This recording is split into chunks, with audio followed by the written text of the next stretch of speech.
Hey there, it's Jess Lewis here, and I want to welcome you to this series on fundraising and how to raise more funds. In this module, we're going to cover a lot of stuff, but the goal of this whole workbook, this whole guide, is to help you have better fundraisers. I really believe that fundraisers are a great way to build community. Might sound silly, but there's nothing better than having 200 people out in an event and raising a bunch of money for things that need money. Whether it's for a local fire department or a daycare or anything really. People need to help raise those funds for those services to continue. I'm really hopeful that this guide actually changes a lot of this for people, so people aren't so lost when they're doing this. So let's, without further ado, jump into the actual series. Yep, I went old school PowerPoint on this, and it's ugly, but it's going to work. Now, if you need to contact me, please feel free to contact me at jessicalouishypnosis@gmail.com. If you're not in my service area, I'm probably not going to be able to serve you very well past what this guide has. But if you're in Alberta, Saskatchewan, or Manitoba, I'd love to help you with your fundraiser. Now, there's a problem with fundraisers. You see, they struggle. There's many times no clear financial goal. And if there's no goal, how do you know how much money you need to raise and how much promotion you need to do to raise that money?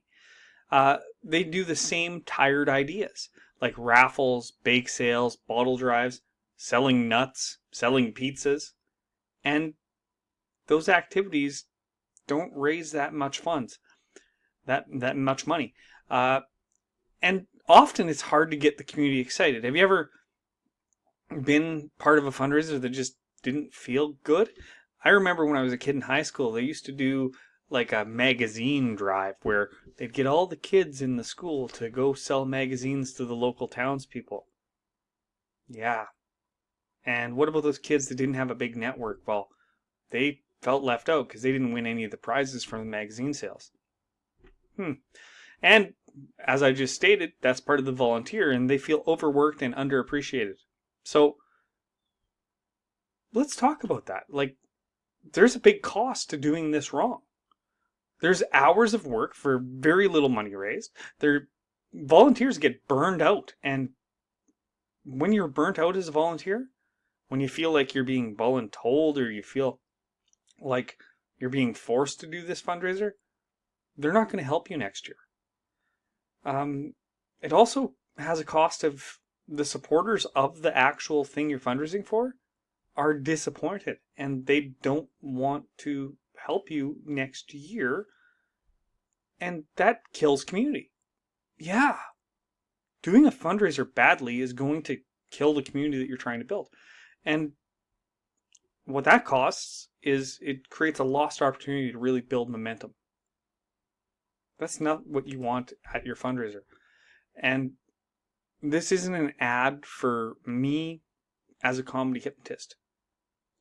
This is to help you have a better framework to build your fundraisers. I've been doing this for 20 years, and the biggest thing I see is that people don't actually start with a fundraising goal in mind. They start with, oh, we're going to have a fundraiser and hopefully it makes money. No. When you're choosing your fundraiser, whatever it is, whether it's me or the selling chocolates or the pizzas or the almonds or the magazine sales or another entertainer, you have to have a high return, low stress format. You have to know what you can bring in. You also need to build a strong volunteer team. I've been a part of many school fundraisers where one teacher is the entire volunteer team. They're the ones that show up, they're the ones that do all the promotion, and doing things by yourself is not a good way to go about this. You need to have a team around you of 3 to 5 people that actually help you and delegate those tasks to those volunteers. And some fundraisers need 30 people, depending on what it is. The more you can get your community involved, the more you can get the people that actually care about your stuff involved, the more success you're going to have. And the final thing that most fundraisers don't think about is the marketing of the fundraiser. Yeah, they think, oh, we're just going to put it out there and we're going to hope for the best and people are going to come. The truth is, if you haven't given the people in your local area that you're serving a reason to care about your fundraiser, Why would they? The solution is really building a community around what you need to do and raise funds. So on that note, why entertainment works, like me, people love buying experiences. They really do. They love coming out and having fun. Tickets feel like value. They don't feel like a handout. They don't feel like, oh, I'm going to buy $3 worth of chocolate where the charity's going to get maybe 30 cents off that chocolate bar. Yeah. They don't feel like that handout of, here, we're just giving you money for nothing. A live show really brings the whole community together. Think about it. If you had 50 people, 100 people, 200 people raising funds, they kind of feed off each other and they build that community. And if you have a successful event one year, you carry it into future fundraisers. It's not about the fundraiser for this year. It's about the fundraiser 4 years from now, where you're raising a ton of money because you've done the last 3 correctly and people get behind it. There's great examples of this all through my service area, through the prairies. One of them's Telemiracle. They started off small and they've been doing this for a long, long time now, and they raise millions of dollars every year because of what they do and who they are and who they've got involved. Other great examples are, well, most hospitals for children have fundraisers all the time. Most service groups like the Lions, Elks, Kinsmen, Cadets, Rotary, they have fundraisers all the time. And the really successful ones have been doing them for years. And they know what the cause is in those communities.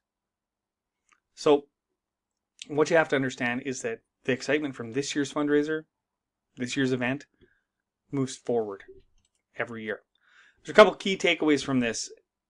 Fundraising success, I can't really talk today, and I don't care about the video. It's going to be just the way it is, because this is me talking to you. Fundraising success is planned, and it's not left to chance.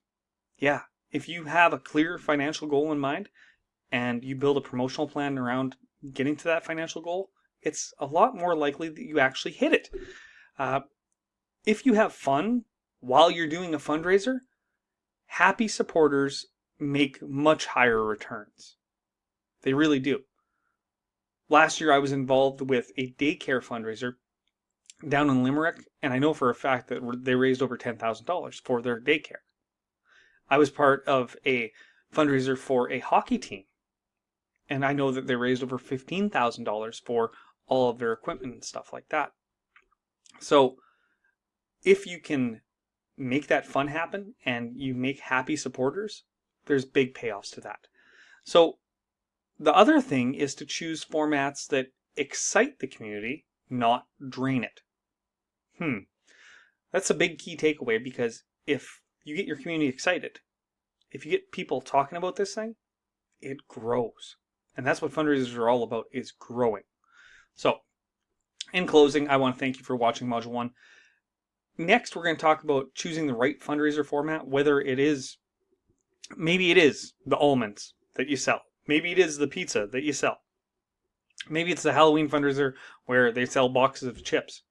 Or maybe it's an entertainment fundraiser. Whatever it is, we're going to talk about choosing the right one and making sure that it works for your group.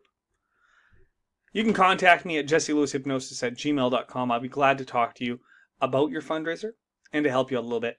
Throughout this whole guide, we're going to be giving detailed instructions on things like how to do 50-50s and all that stuff. But for now, next up is the choosing the right fundraiser format, and I will see you over there.